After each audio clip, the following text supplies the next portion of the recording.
দেখি ময়নাকাছি কি খাচ্ছে। কি খাচ্ছ তুমি? আলু আর কি? আলু আর কি? রুটি। ঢাকা নিয়ে খেতে হয়, ঠান্ডা না, তুমি গায়ে কিছু পরছো না।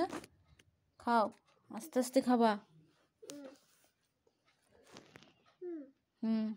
ছিঁড়ো, রুটি ছিঁড়ো।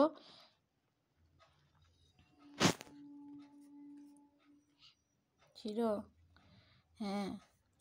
কেমন করে খেতে হয়? অমনি করে গুটিয়ে নিতে হয়। তারপরে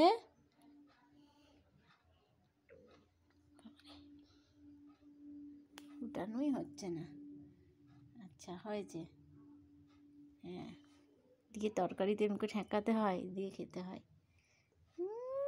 আর আলু ভাজাটা এমনি হাতে করে নিয়ে খেতে হয়।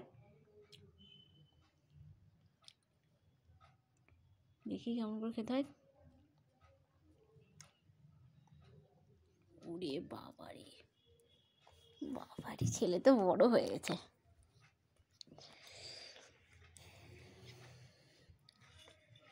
আগে রুটি ছিঁড়তে হয়, ছিঁড়ে তারপরে তরকারির ঝোলে রুটিটা ডুবাতে হয়। না, ছিঁড়ে আগে গুটিয়ে নিতে হয়, গুটিয়ে তরকারির ঝোলে ডুবিয়ে ওটাকে খেতে হয়।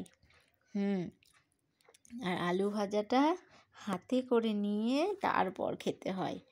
কেউ জানে না তোমার মতো রুটি খেতে। এই ঢাকাটা নিয়ে তারপরে খাও। এরকম ভাবে ঢাকার মধ্যে ঢুকে একটু কাছে টেনে নাও। আলু ভাজিটা নিয়ে তারপরে খাও। বাবারে, বসলো কেমন, বসার কি কায়দা! বাবারে, ওরে বাবা, ওরে বাবারে। তারপর কেমন করতে হয়? ঢাকা ঢাকা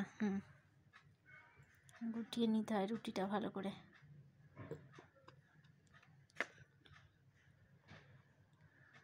তারপর ঝোলে ডুবাতে হয়। ঝোলে ডুবাও, ঝোল, এই ঝোলগুলোতে ডুবাও, তবে তো খেতে ভালো লাগবে। এমনি করে ঝোলে ডুবাও।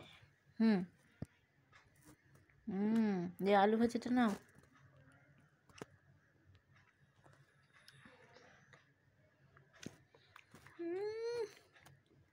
ভালো লাগছে? ভালো খেতে?